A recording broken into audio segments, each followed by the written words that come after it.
Hey, you're not John Cromie.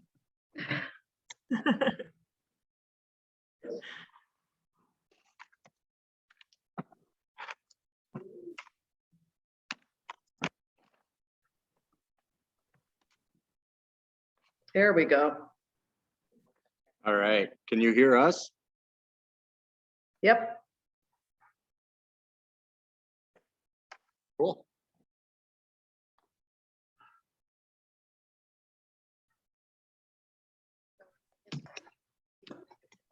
Well, so I think we put this one here so we can hear them, Okay. or bring this one down there.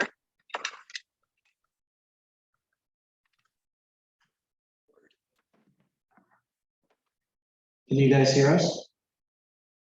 Excellent.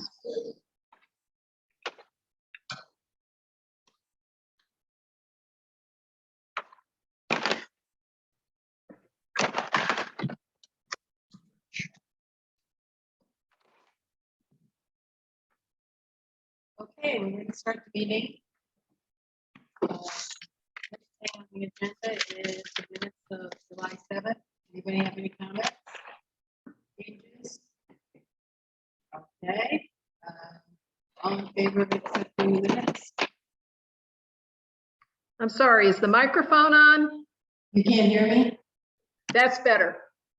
Okay. Okay.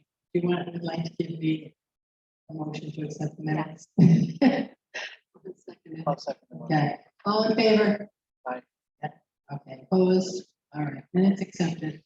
On to our social considerations 2, determining what steps the village should take to address concerns that were addressed at the last meeting. And I'm going to hand the mic to who? Which one of you wants to start it off? Sure. All right, thank you. Thank you for your patience with us as we figured out a separate technology solution with John up in Maine.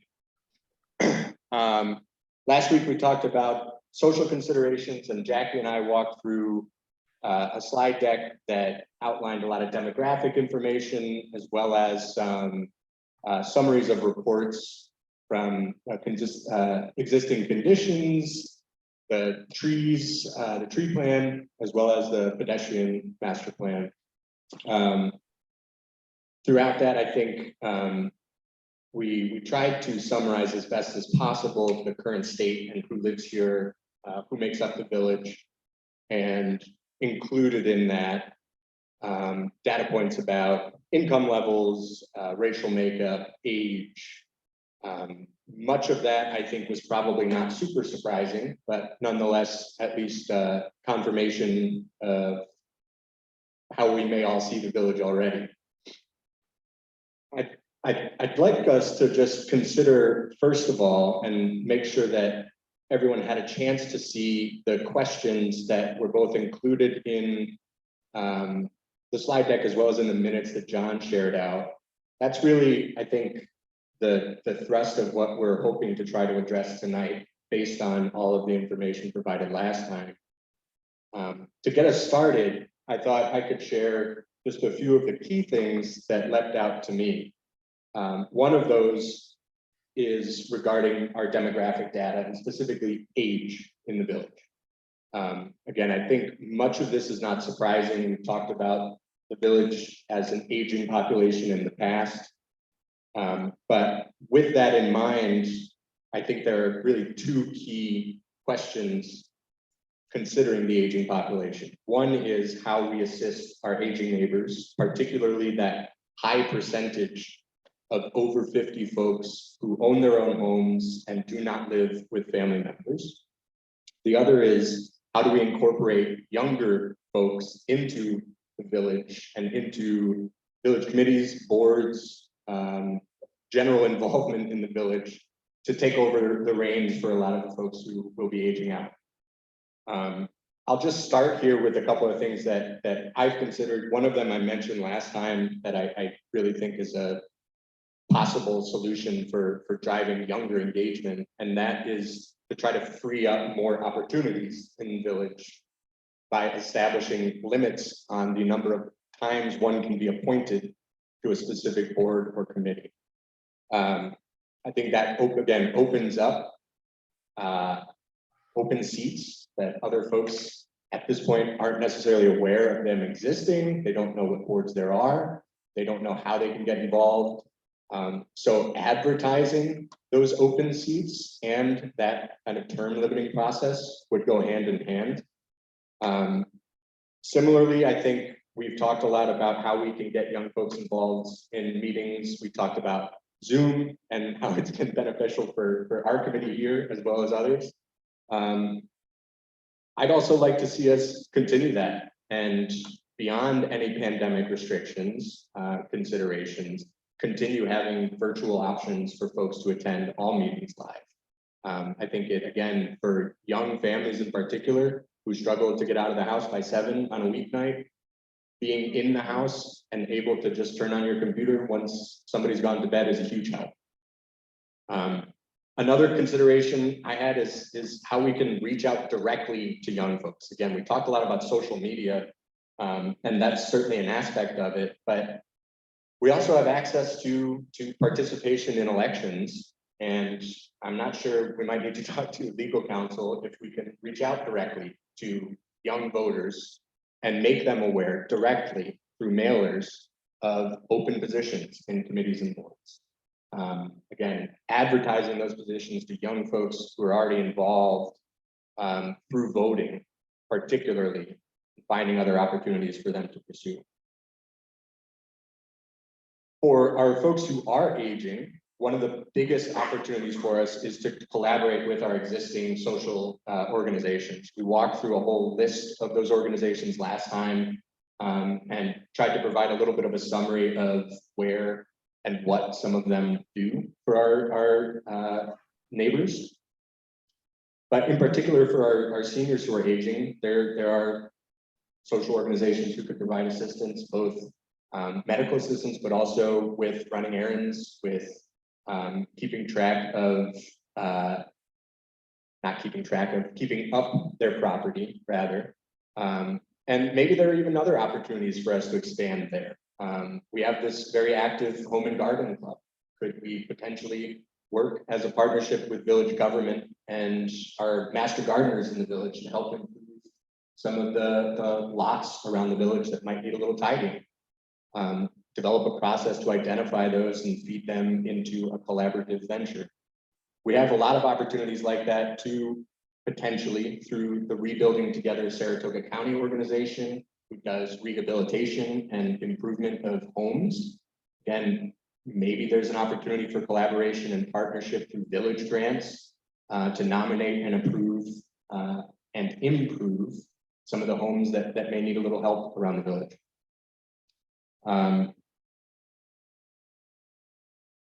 Beyond our social organizations, we also talked about parking, we talked about trees and tree coverage. Much of that I think is already being addressed. But one thing that I think leapt out to me again last time is that we talked about walking around the village as well. And there was a nicely timed meeting just last week for those of us who live over by the Malta Avenue School about pedestrian safety.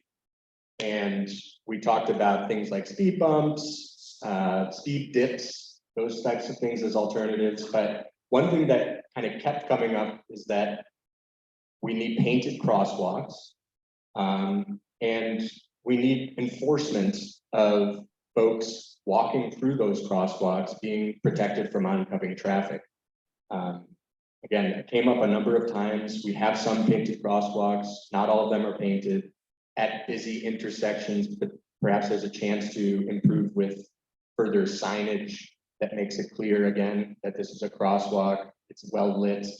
I know from a personal anecdote that my oldest brother was crossing West High Street right at the intersection with Church Ave and had a green arrow and was crossing and was nearly run over. And it was actually by an off-duty village police officer who chewed him out. And if our police are already not paying attention to folks in crosswalks, I don't know that we can expect them to enforce the law about pedestrian safety in crosswalks. So there's something that we can potentially address there as well. I certainly don't want to hog the microphone here. Yeah. I have two clarifying questions for folks on Zoom and in the room. First one, is there an issue with currently filling open positions? Do we know of a concern there?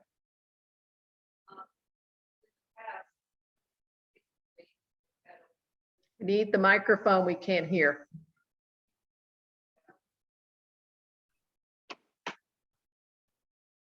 The Zoomers are. Sorry, in the past, you know, the last, Cannot hear. we were looking for people, you know, we've had a lot of people, you know, step forward, but we've also reached out, you know. Folks like. And so I think it's a two-way street. It's advertising as Jared has said, and it's village actively looking, you know, for people. So there are open positions to be had, just a matter of. No, currently, I don't think, no, currently we don't have any. Historically, But we have a brownfields opportunity grant that was given to the village. That will need a steering committee.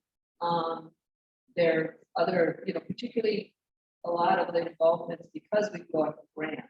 And those grants require a committee and require public outreach.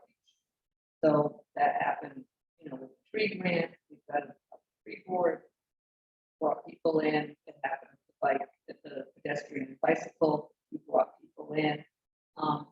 You know, we're gonna be looking after you guys have done rezoning. We're gonna need a group, you know, to look at that. So, you know, as these things come up, we do need to advertise it and try to bring as many, you know, good diversity of folks in. I guess what I was. One of the premise of the question was, is it folks that are sitting in positions and not vacating them, or is it the fact that there are positions that still need to be filled? That's kind of where I was going with that. Yeah, I think there's a. Yeah, we gotta get up here. Some of the Well, level- participates. Sorry, guys. I think there's a balance to be found because, you know, our zoning planning, there's really a benefit to having people with a lot of experience. So, yeah, there are some people that, you know, maybe should consider themselves, you know, should they stay on? That may be an us board sort of decision too. But it's that push and pull. Do you want experience? Yes. Do you want fresh blood? Yes. I think one of the best things right now is that there's a lot of activity in the village and that's creating. So, So a Thank you. question for the two trustees, and hopefully you can hear me. Is it common practice for the village, regardless of administration, to advertise publicly the need for a vacancy in any board or any non-elective position? Or is it pretty much filled on a who you know basis?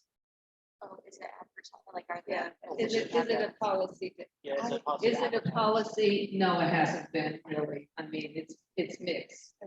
It's mixed. A lot of it's, you know, Mayor Woolbright, what you know might be good. And we didn't really do a lot of active advertising. We should, you know, put it on Facebook, say there's an opening here. And we, you know, usually it takes a letter of interest with a little bit of your background. And to do that, we probably should do better on that when there are, you know, like when this grant forms a committee, we should spread it out and say who's interested in working. Yeah, so going back to a common theme here, regardless of administration, it's still a communication issue. If you never hear about an opportunity to be part of a board or a committee, then you can never be a contender. You can never assist. You can never demonstrate your leadership skills, and you will never get the next generation to get actively involved in their community. So, again, another communication issue that regardless of administration, the village needs to figure out a way to effectively communicate with people in the community. Just as a two examples. We were trying to get Can people, you hear what I'm saying? we put it out there that we were looking for people, and quite a few, we had got so many responses that we couldn't handle everyone. So I think you're right, it's a question of getting the word out there that this is what we're looking for, and waiting for people to say, I would love to do that. But unfortunately, that's not the way it works. And it's just not balls and spots with all human beings. There's a certain amount of work that's involved in doing that communicating. And the original Can't hear you. committee, hear me? Can't hear you. Yeah, Okay, folks on Zoom can't be heard. Anyways, one of don't know my how that's gonna work. actually mailed resident. You can do that. I can hear you, John. Yeah, I can hear you, John. It's on our end, guys. Hang on a second. We're working on it. I'll try it to speak slowly. Maybe you can hear me at the table. I can see But you. two examples. But we can't hear you. The original committee, the steering committee, when appointed, was basically all baby boomers, and most of them most of the committee lived on the east side of the village, just like the village board. Second example is the Historic District Commission. There is no particular methodology that I would be using to get the information out that we needed members. So it was who you knew. And that's as a result, we got to meet Carrie. Carrie, you're now on the commission. And Gary Stevens, I know, and had been wanting to be on. So they're on. But there was nothing that is formalized for the committees to go out and advertise the vacancies. In addition, the third point is aren't that many seats anyway on the various boards and commissions in the village. Liz brings up a good point. When you have grants, you'll have special committees. And that is something that maybe the village ought to be looking at more, is when a question comes up, rather than try to debate it over a major question comes up, rather than debate it over the table, but to assign it to an ad hoc committee and bring people in that way.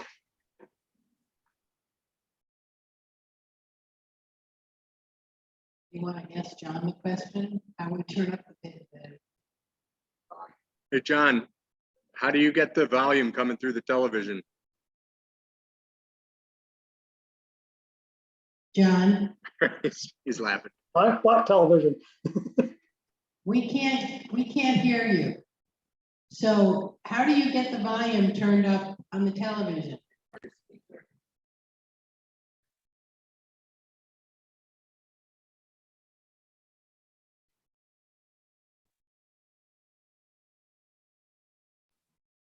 Carolyn, say something. Okay, so do you have a controller for your TV?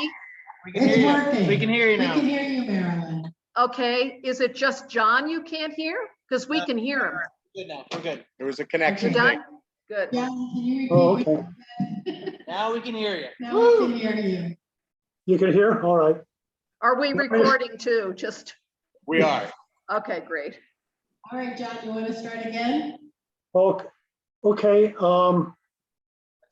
There are three things I brought out. First of all, our steering committee, when it was first organized, it was composed of baby boomers most of whom lived on the eastern side of the village, just like our village board. Baby boomers living on the east side of the village.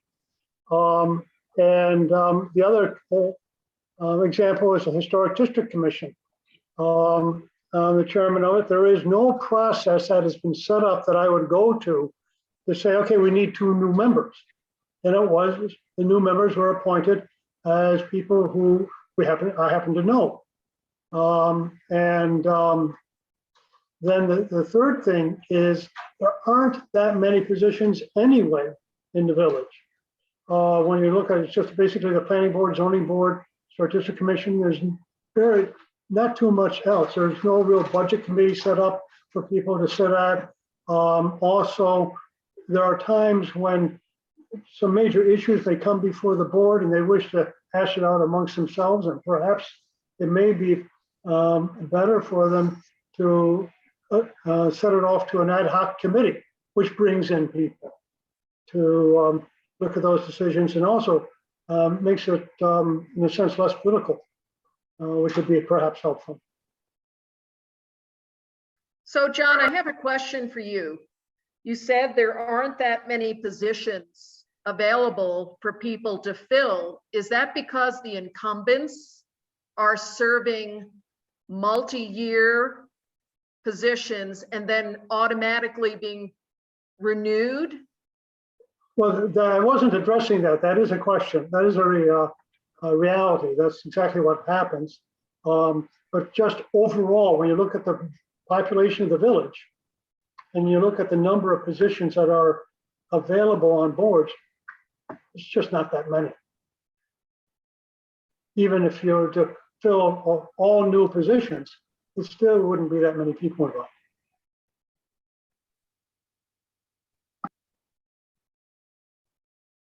Okay, I have one more question based on some of your intro. For those of you here as well as in the room, do we have any code on blights? Property blights? We do. Yeah, we do have, So, we don't have like a vacant building law. but vacant building law, We do address buildings that don't. we do address buildings that do not need code. Sorry, folks, you got to use the microphone. We can't hear. I was trying to reiterate. Yeah. So we do have code on the books to address blight at vacant building codes. Some. Thank you, that's my.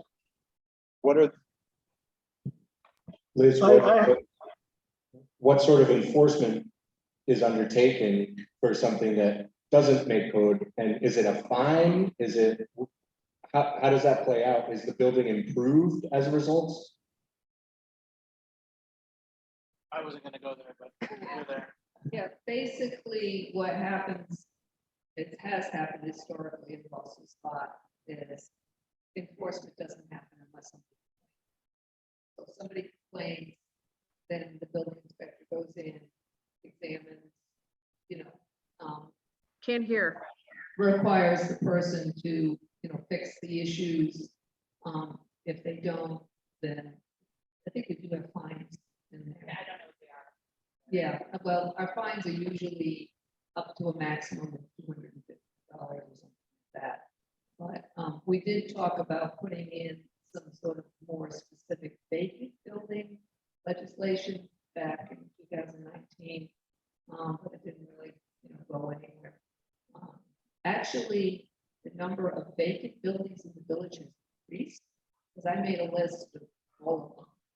And some of them have recently, in the last year or two, been bought, and are being fixed up. So the desirability of, getting a vacant building and fixing it up has increased.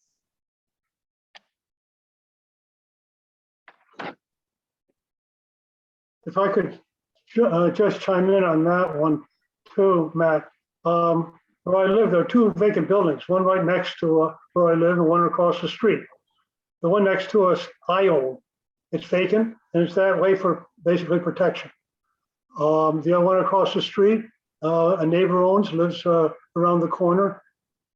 Both houses, the lawns are taken care of and things like that. And they're not on, they were never on the list that Liz was talking about because they didn't look vacant or they weren't a problem. So where I was going with this is on the blight aspect, and it's really who we want to attract to the community. And keeping up appearances and, I forget who said it a few meetings ago, but success breeds success and upkeep breeds upkeep and that kind of thing. So, you know, if somebody has an unkept lawn or, you know, their siding is falling off, or they have, you know, 3 cars that are, 2 are not, you know, 2 are parked on blocks and it just, you know, looks dumpy.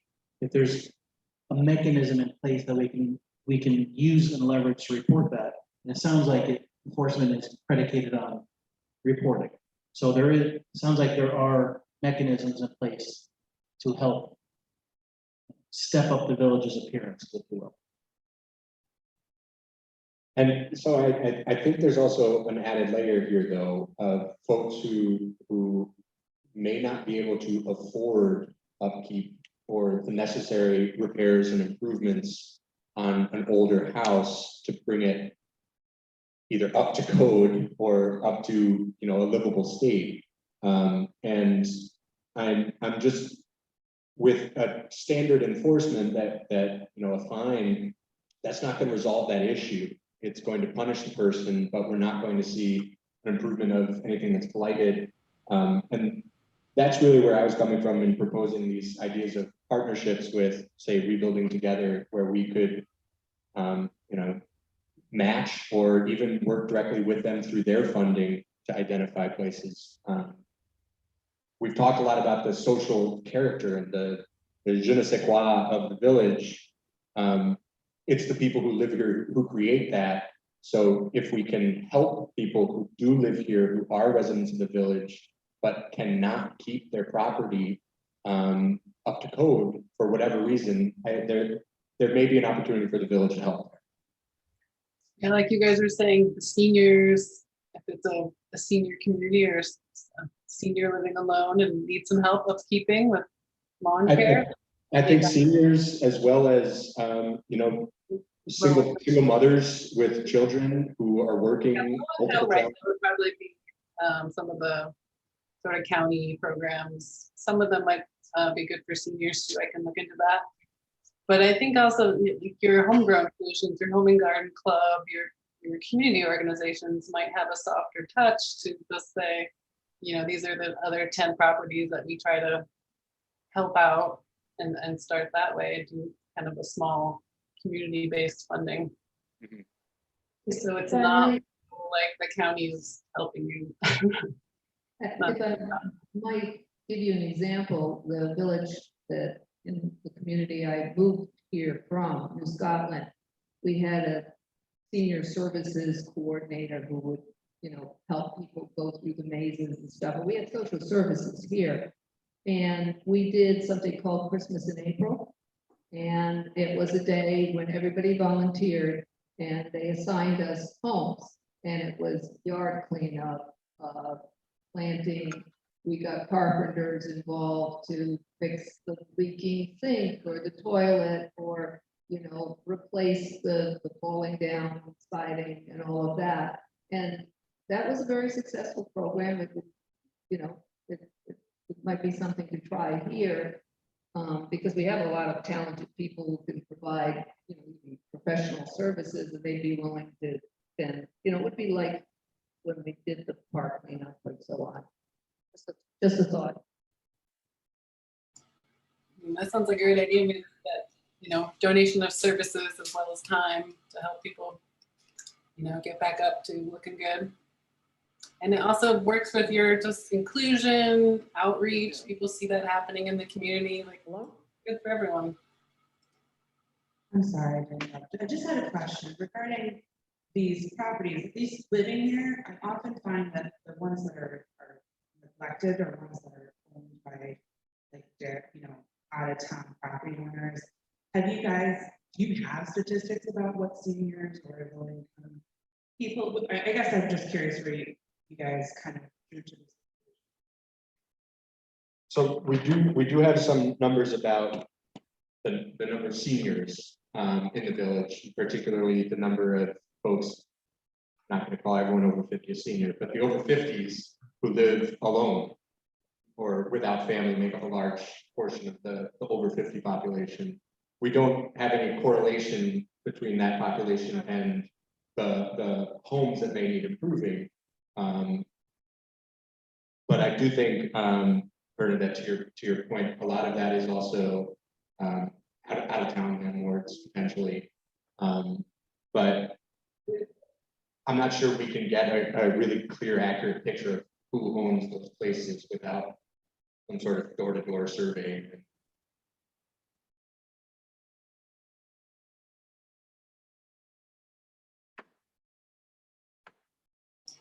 Yeah, I think that would be more of a homegrown outreach system. That's not a lot of them. You know, you have to sort of pinpoint the homes you think might need help and then kind of try to figure out who lives there, talk to them, if they'd be interested, spruce up. That's not usually a number you see in a you know, report. One thing we What number is haven't, that, Amy? What number you don't ordinarily see in a report? Well, just like the correlation between derelict home or homes that need some help and an age group, or, you know, you can go kind of by neighborhood sometimes and then try to figure out the block groups, but it's a hard correlation to make between, you know, sort of property upkeep level and income, or it's more of a homegrown. You guys would have to kind of do a little survey. Can get you one piece of it, you know, the two things together, kind of hard. right. A couple of things we haven't talked about yet are transportation and parks and public spaces. I know we had a great outline of the parks in our last meeting from Jackie and what sort of events occur in a lot of the parks. There's one particular park in the village that we don't get any official use out of, and it's in Victory Circle in Colonial Hills. And we talked about this briefly last time, but that should really be an avenue of potential development for the village to create some public space on the north side, where they're really not served by many parks or playgrounds. That's that circle where it has the wooded. Yeah, yeah. Oh, when I was a kid, I rode over there all the time. Nobody was ever there No? 25 years ago. So I didn't know that was an official park. it's an official park and it's owned by the village.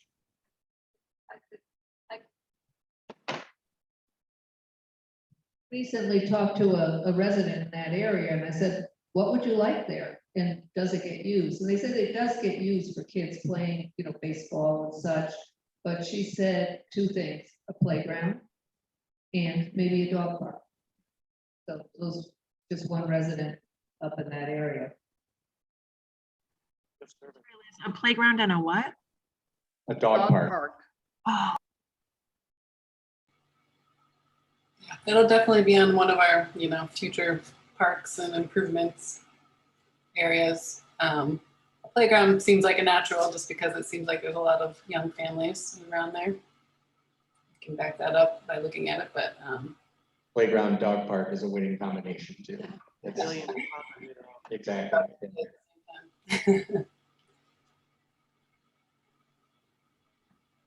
Just for the record, when we were discussing public spaces at the last meeting, we were discussing primarily spaces which were owned by the government. And if you remember, I mentioned the cemetery for passive recreation. The one that we forgot is the rec field on Eastern Avenue. That was not mentioned. Just want to mention that for the record. The High Boulevard. Is that the one that would be maybe where you would connect the Zim Smith Trail? Sort of the old railroad line was below it? Is Yeah, that- right over there. And just so you know, the rec field topic came up during that Facebook Live presentation about the Malta Avenue School area. So there were some topics that Liz had brought up from people on that part of town that I thought were, pretty insightful.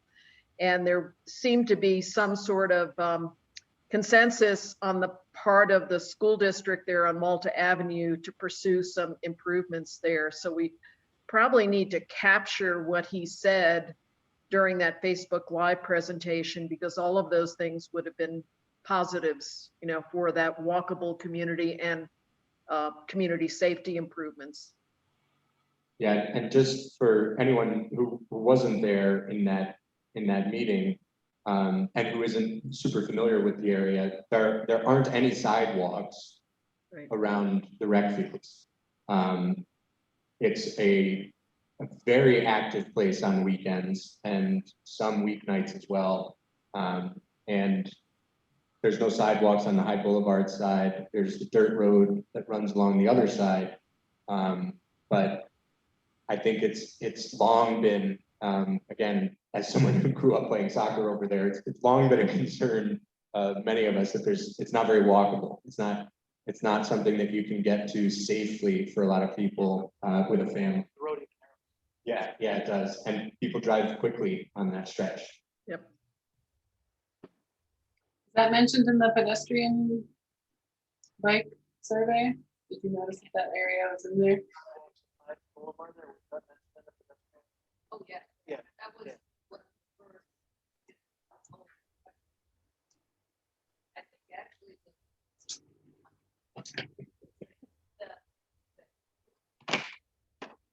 the number 1 and 2 were actually the intersection at Hyde and East Hyde. And then trying to get to Eastern, there's no sidewalk there, and that's very dangerous, right from the road. And then the other end, Malta, the kids, there's no sidewalk getting all the way up to Rouse Street and the Hyde, and no visible crosswalk for kids to walk down. So that was actually all put in a grant, which we did get. But there's more money coming out, and we will try again to see if we can get some funds. But I think the village is now interested in potentially putting in, more limited funds to maybe make some improvements in that area, because it is kind of the central area, which with the rec field and the pool, Kelly Park, and the school, and the Zim Smith Trail, it's, a critical area. And by disclosure, Part of this later, we'll be doing, short-term, medium, and long-term for different areas. So if this is, priority area, you want to do these first, or if you want to start walkable things in Central Business District, you can, pick your short-term, medium-term, long-term goals for walkability. It seems like one of your bigger issues.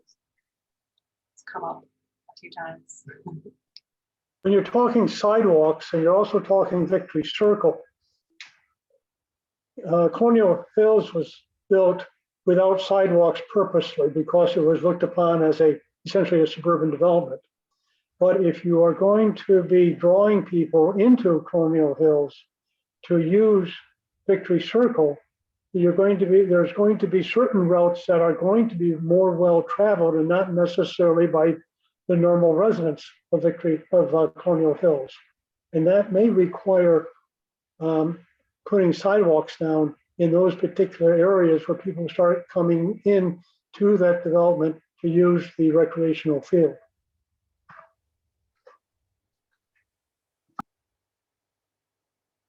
Right, I mean, that should be part of you're designing that area as a park, so look at that as well.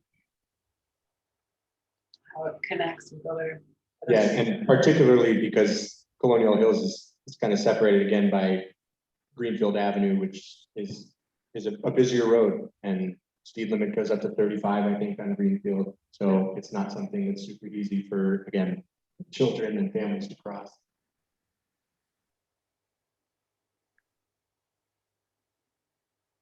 I mentioned that I was assuming people would be driving into Colonial Hills, and the sidewalks would not be necessary for the people coming in to use the recreational area, but rather for the residents.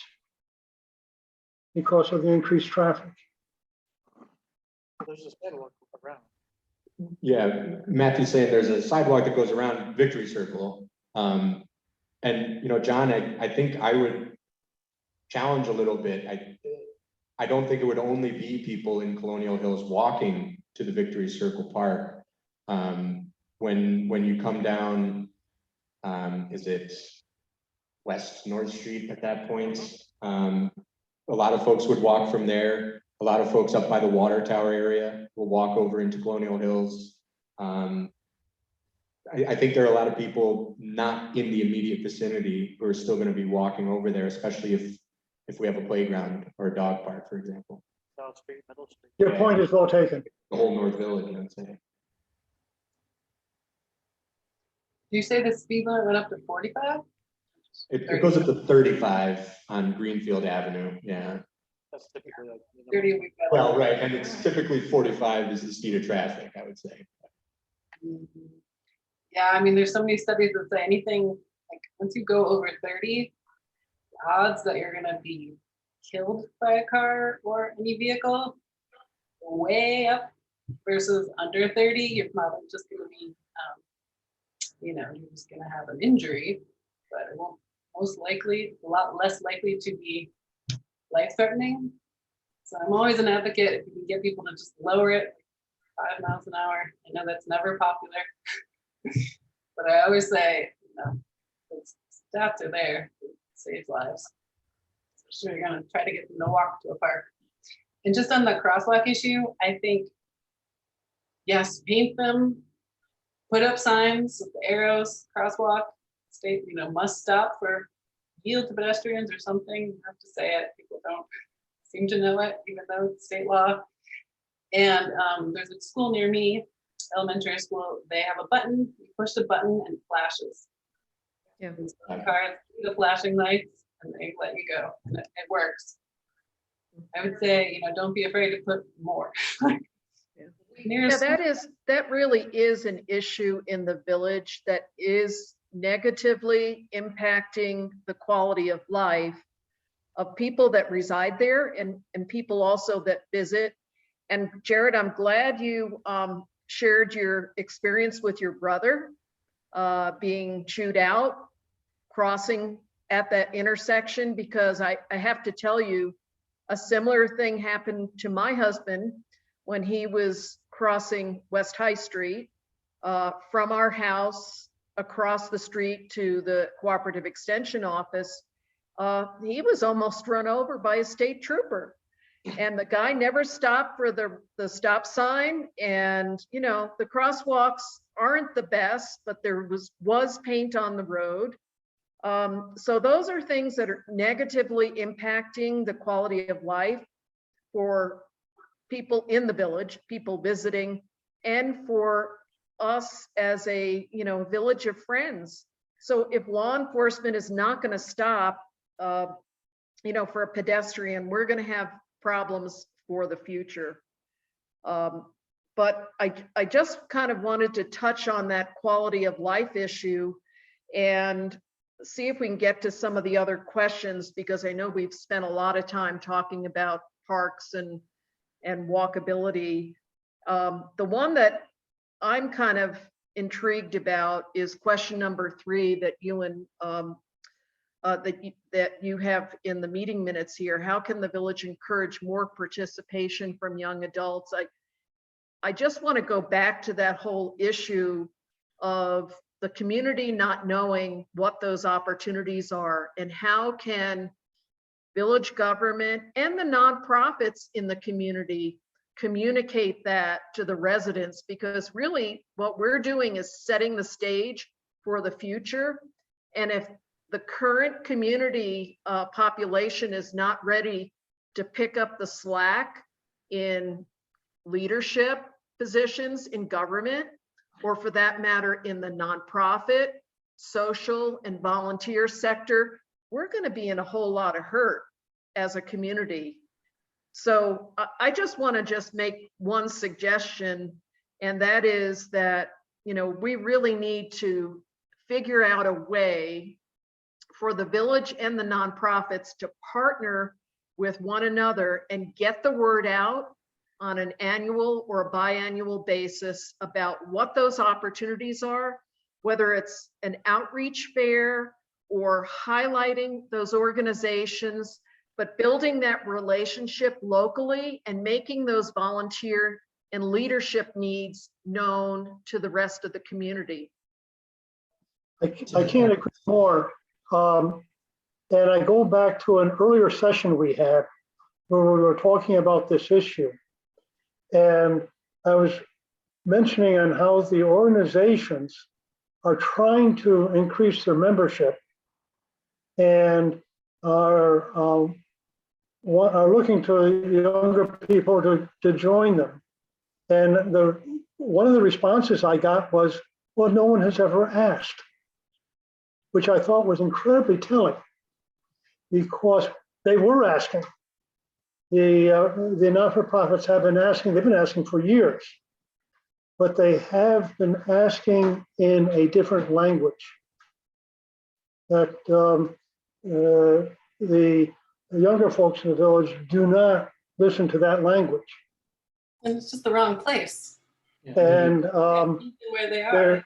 yeah, well, and we've got to get over that somehow or another, so that when the not-for-profits and organizations in the village are asking for help and membership, they're heard because they're speaking in the right medium, speaking the right way. So to add to Marilyn's point, perhaps it could be as simple as advocating for some type of policy some type of awareness campaign once a position becomes vacant or open or established. The village or some entity will post it, whatever type of medium is there, but have like a policy to announce vacancies, new openings, new positions, whatever that may be. And then the medium can be, whatever it is in 10 years. If it's not the Facebooks, it's something else. Remember, you guys talked about the business liaison, the person at the, and then it would also be for the public at large. Yes. So if this isn't happening all the time, it's only a few times a year or something, quarterly or whatever you need, that could probably be done by that person as well. And that person would hopefully have their finger on the pulse of the nonprofits and the businesses, and that's most of their job, that outreach type position, and just interconnectivity. Tell them how the garden club increased them. Yes, I do want to share that success story, and hopefully you can hear me, so I'll just make it quick. I joined the garden club a number of years ago in the village. It was a dying organization. It had 11 members. It was 65 years old at the time, and it was really getting ready to fold. We had a member who had come from a very successful garden club. She grew the club in 18 months from 11 members to over 30 members.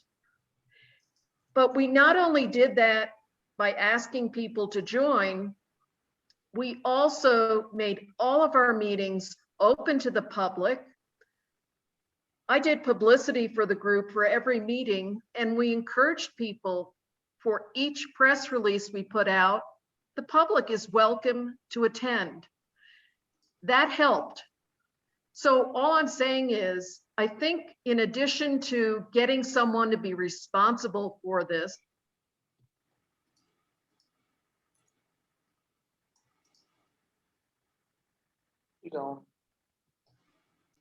I think we've lost Marilyn.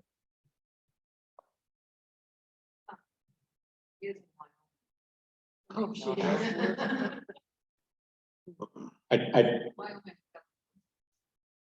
I think there's a point in there, and it was said earlier here this evening about meeting young folks where they are as well.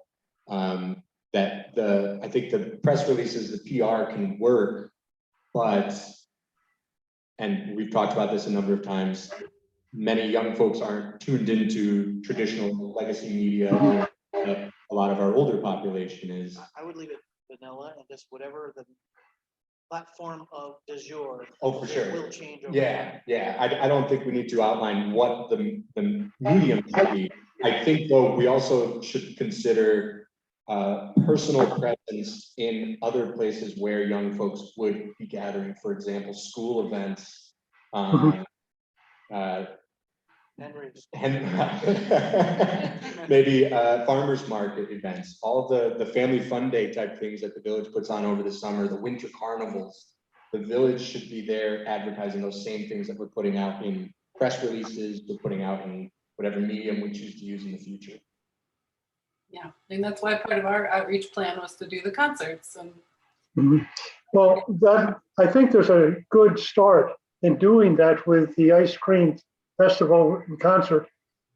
Because it's now been set up for the not-for-profits to hand out the ice cream and also to have tables there. Another group that is traditionally not necessarily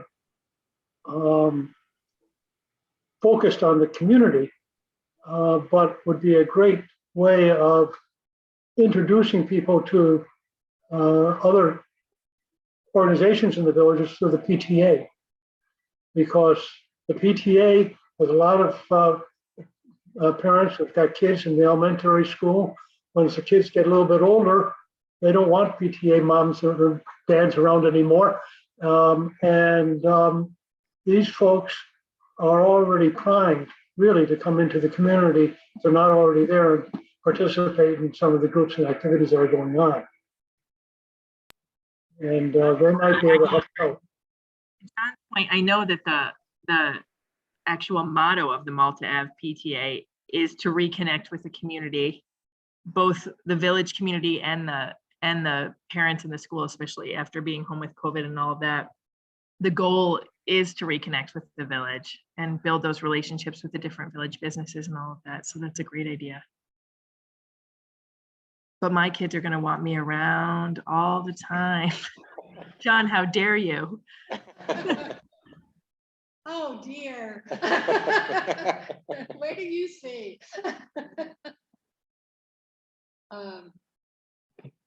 Okay, well, we're already at 8 o'clock, so I just wanted Amy to give us a rundown of how it's going with the survey so far. yeah, so you guys haven't gotten your water bills yet, right? No. That's still coming. So that'll be a big, once people get those paper surveys with them, and then it'll also have the QR code on there if they don't want to do the paper, which I'm kind of hoping they don't, because then we don't have to input it manually. But so far online, let me just check our current number. We are at 135, which is pretty good for 1 week in, and just one outreach event and one Facebook post. That's pretty good. So hopefully, as we do the more events, we'll get more people out. And then, so the printer's doing the 200 surveys to spread around town, paper. And then I had some like 11 by 17 posters made they're like laminated to put them hopefully in the shop window. So if people are just walking around town, they can see it in the front, take the survey with the code. I did deliver the posters to the village hall today and to the library, so they're out there. If anybody can think, the small posters, yeah. If anyone can think of another place they'd like them, I have them with me. I have 2 other ones. Okay. Great, that's a good It idea. might be good over on the Hyde Boulevard rec fields at the building there, the little concession building. That might not be a bad place either. Parents hanging out during soccer games and Yeah. things like that. Okay. Are we Karen, okay to post things? Karen, Yes, I suppose I'm going to be putting the minutes together, and then at the end of the minutes, I'd like to have a summation of what these 2 sessions have come up with. I don't think we've done that yet. What is it that we've actually, what's the kernel of what we've been talking about? I would say outreach and coordination of services and people. And making sure that everyone feels included and thought of.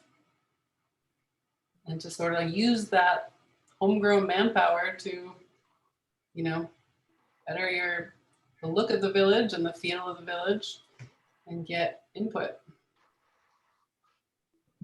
If I might add one other population which you didn't mention, the renters. You know, a lot of those are single people, not, you know, you covered the younger folks here, they have kids, own a home. But what about, we have a lot of. And they're probably the most difficult group to get involved, but I think they're part of our population. You're saying the renters? Yeah. Well, I mean, ideally it'd be everybody, right? Get everyone.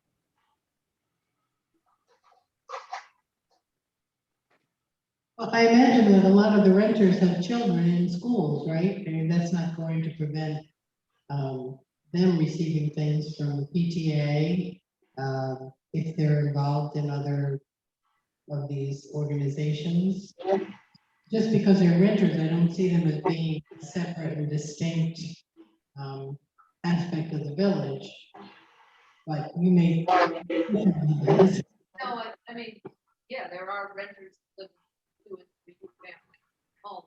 And do have parents, et cetera. But then there's a whole group of people who are probably without it.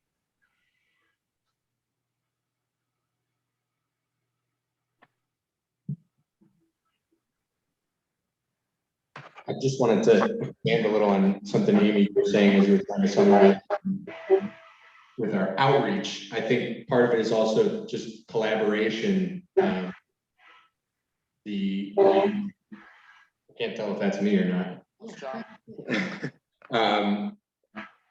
Collaboration with all of our existing social organizations, you know, the outreach to the public and to the businesses. And I think, Amy, you were getting at this outreach with our existing nonprofit organizations in the village.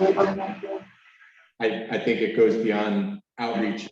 We need to establish working relationships with those nonprofits in the village beyond just what do you do and how can we help you?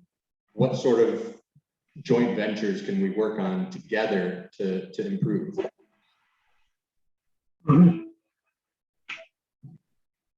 Right, it all comes together with if there's a board vacancy, do we need more ad hoc boards for certain issues? If you have that liaison person whose job it is to talk to the businesses, the public, and the nonprofits, they can be working on outreach plans and then that are then used by other boards and everything. I mean, it could all be one large strategy of how to get people to work together. And then everyone does the same type of outreach. So it's like good and broad. I mean, it's all like a broad plan of outreach, collaboration, and working together. But that's the perspective we're looking for the plan, though, right? A rather broad perspective. Right, because this is for the comprehensive plan, right? So every tiny little detail, like you can have a short term, which is probably hiring this person. The medium term would be working to create a robust plan to get everybody involved. And the long term would be all these groups working together really well, and then also trying to update and see where the gaps are and continuously working on it to make sure people are always there. Well, sounds like you got a good handle on what we're looking for. And hopefully the survey will help identify those priority things that the community wants to see us work on for the future. You know, thinking back, Marilyn, we should have put more of those, all of the priorities and then the 1 to 5 scale. So that way we can kind of like stack rank all of those type of items. Should have put more of those in there. I'm thinking about it. Hey, considering the time, we all came together and did a great job. And the fact that it got out And, just to report out, I did do the press release for the committee, and that went out tonight. So hopefully, both Amy and Karen will be getting phone calls from the media if there are any questions.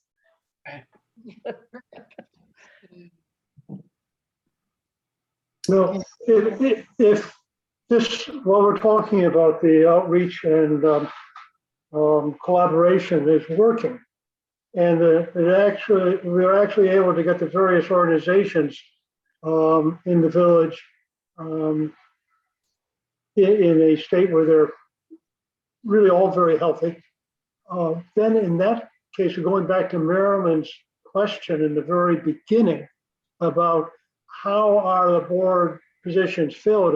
Are they filled by people just because you know somebody? And that is sort of the normal way of doing things, but by setting up a village which is really percolating, there's going to be more people who are known by more people. And in that instance, we are going to broaden the base of those who are being brought into the government's boards and committees.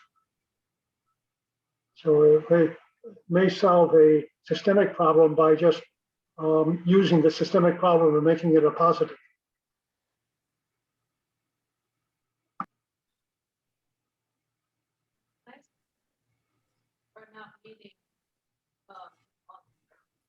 We are meeting on August 30th for the visioning session with the public for 2 hours. We're not meeting for any of these meetings.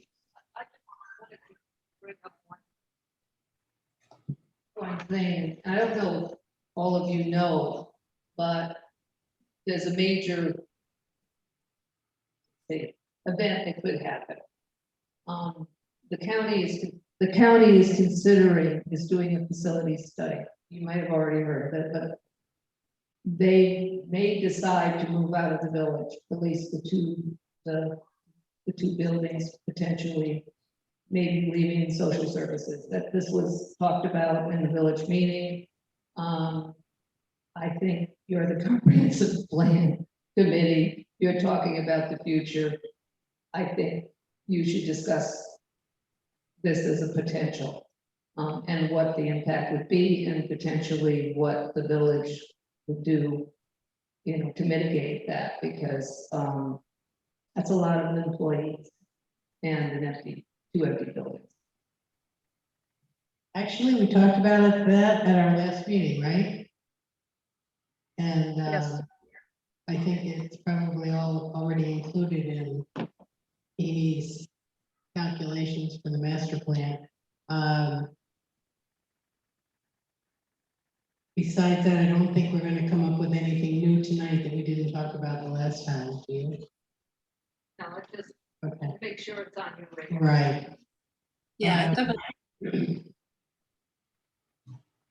Just when you talk about, what we can do to help vacant buildings be reutilized, and it'll definitely be a possible in those sections, just in case. I just have a question. Has the group talked about question 5 yet? Because I think that's the elephant in the room, considering we're surrounded by high-tech development that's happening at the eastern door of the village, and the volume of, new people that it may bring to the area, not necessarily the village. But has that discussion happened? Not in depth, Marilyn, no. Yeah, I think that's something we have to get up to speed on. I just, my personal opinion, the village has not gotten to the point where they're up to speed on technology. And there's a lot of technology out there they are not taking advantage of. I would hate to see the village miss an opportunity to attract new people to the village just because they are not up to speed on the way, we're progressing in the future. And it's an opportunity. that hopefully we recognize folks are going to be coming into the area. I'm seeing things on social media about people moving here from Texas and California. We certainly want them to consider our village when they're in a position to buy a home here. And hopefully, we're doing the right things to make sure the village is welcoming that new population. So just my thoughts on that, but I'd like to hear what other people think.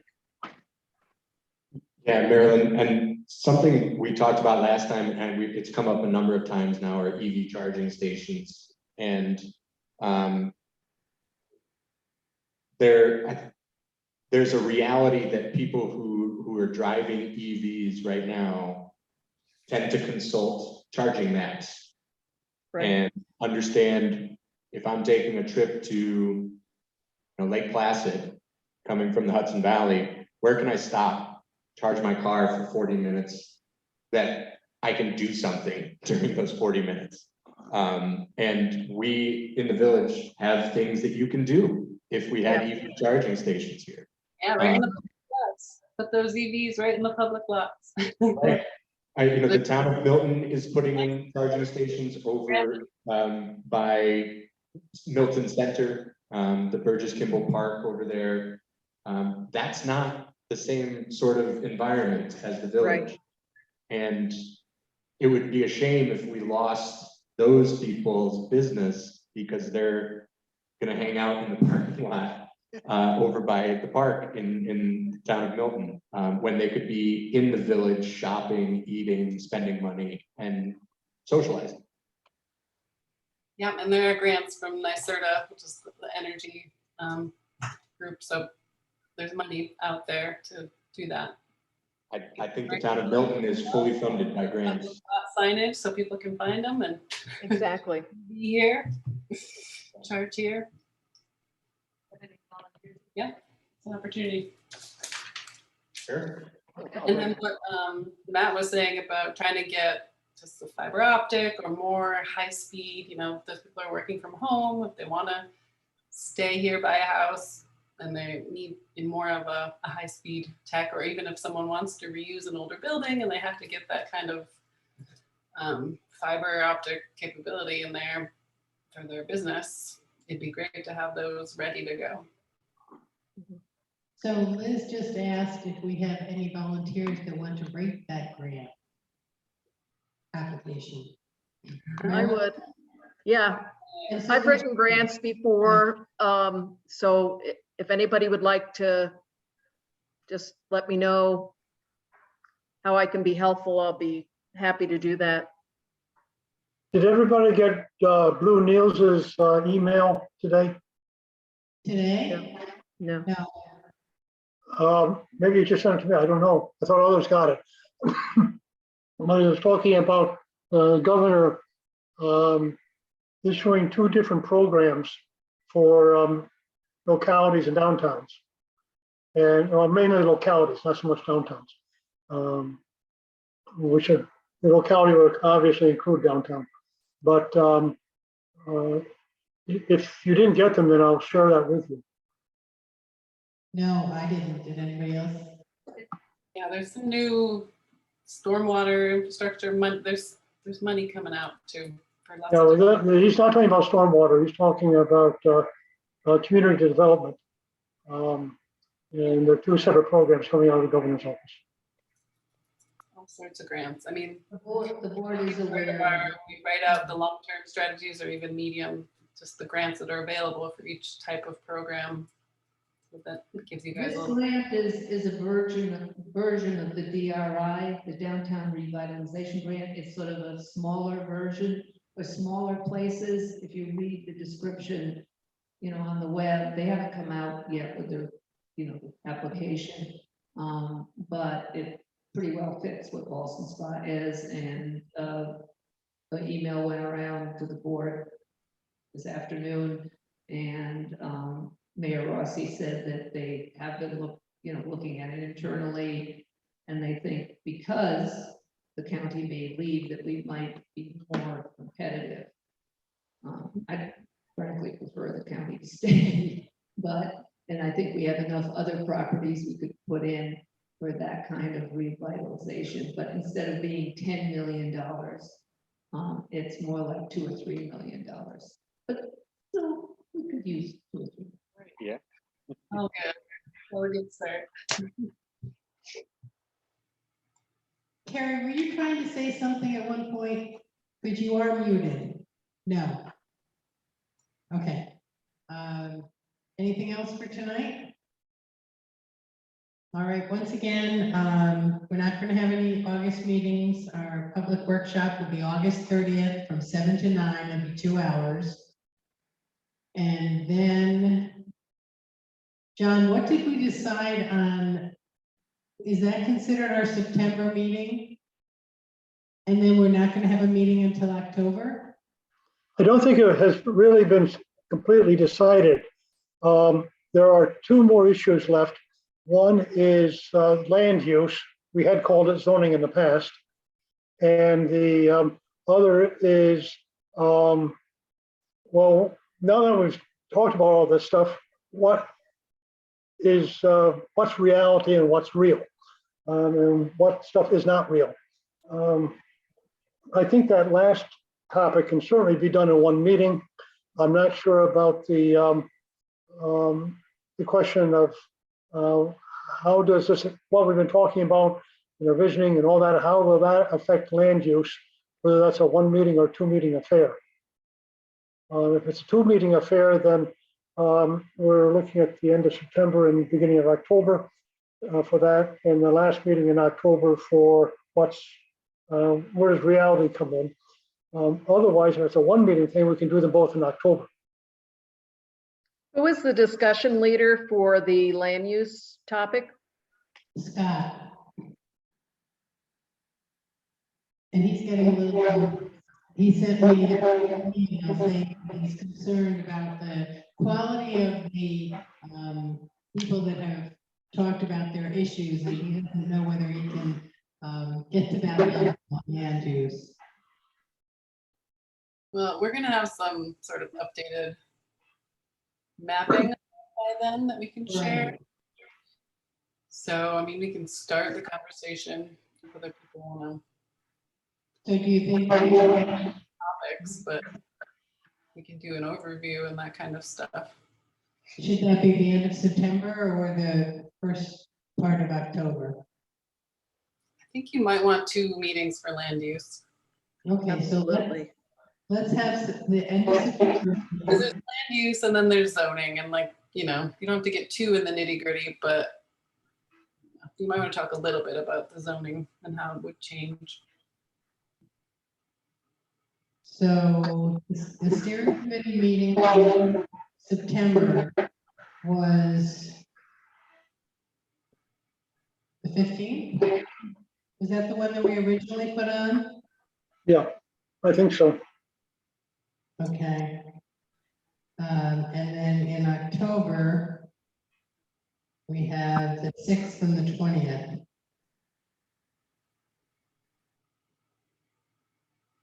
So should we leave it on September 15th? I'm good with that.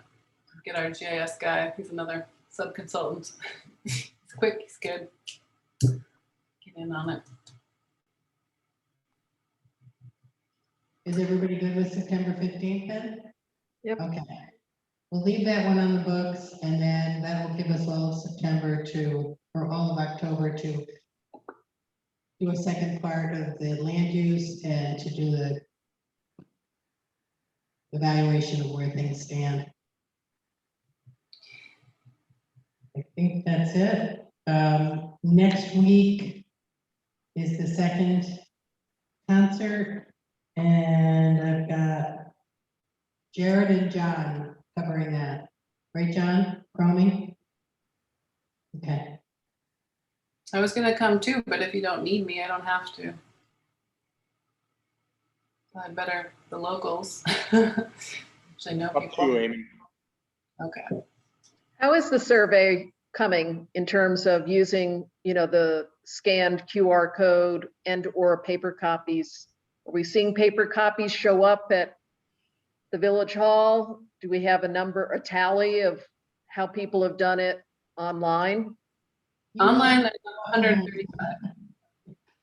In the village hall, I'm not sure. I know Karen has a few from the concert. With the paper. Amy was reporting that we have 135 surveys online that have been done. Online, yeah. So it'll be interesting to see with the water bills, how people choose to do it. They wanna, because they have to return it to the village hall, whereas if they just do it on their phone or computer, then it's a lot.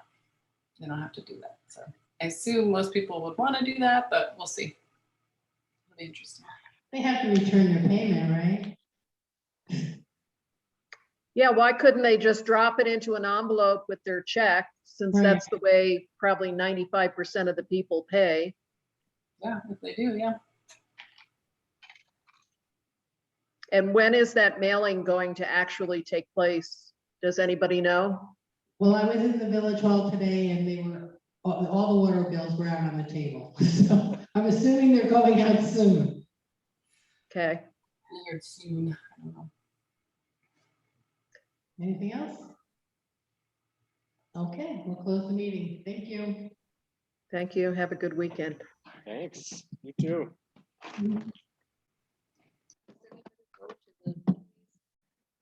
Well, because that's the whole. It's always so